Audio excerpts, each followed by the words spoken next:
For the American military between 1983 and 86.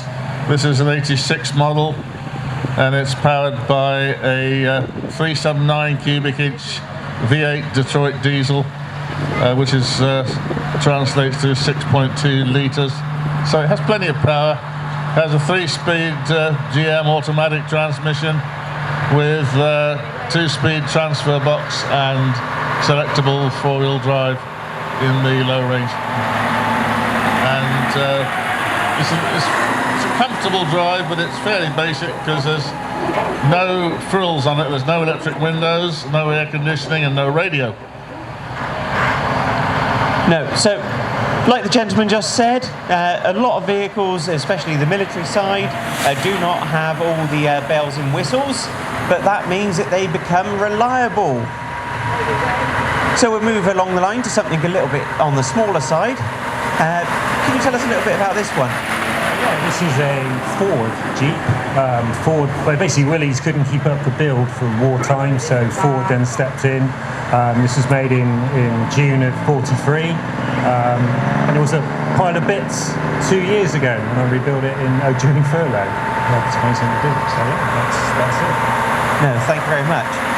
So a story that's echoed on the rally field about acquiring vehicles that are in pieces or boxes of bits, and it's just like a big jigsaw puzzle. When you buy a project that's in packing crates, you never know whether something's missing until you've got near the end of the build. Moving along the line to a British-built Land Rover 110 now. Can you tell us a little bit about this one? I bought it as a damaged vehicle, it's 20 years ago now, and basically rebuilt the vehicle, and it's not a true Wolf, but it's a very good look-alike. It took about 10 years to build parts and everything else, so yeah, it was a good feat, but I'm glad I've done it now. It's on the road and at shows, that's the main thing. Yeah, it's good. No, lovely example, thank you very much. One thing I noticed, the gentleman's got a younger person in the passenger seat, and that just reminds me to remind you all that the future of preservation lies with the younger generation.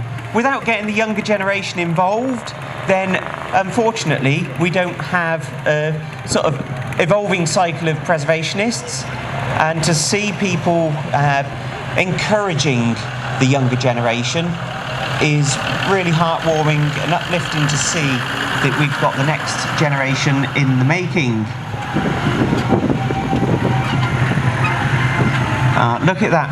Well, I run quite a tight policy because of time as well. If someone runs away from, do not get any ideas up there.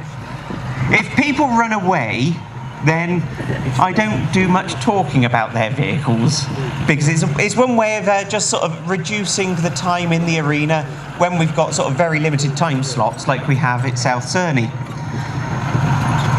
I'm going to move along to something different. I'm assuming German? Ah, this is getting good. Origin, yeah. So, can you tell us a bit about this one, please? Right, this is a Unimog, ex-Swiss Army. It's not a Mercedes Unimog, because it was before Mercedes got into it. It's a model 2010. Probably, I believe, 3 in the country to this date.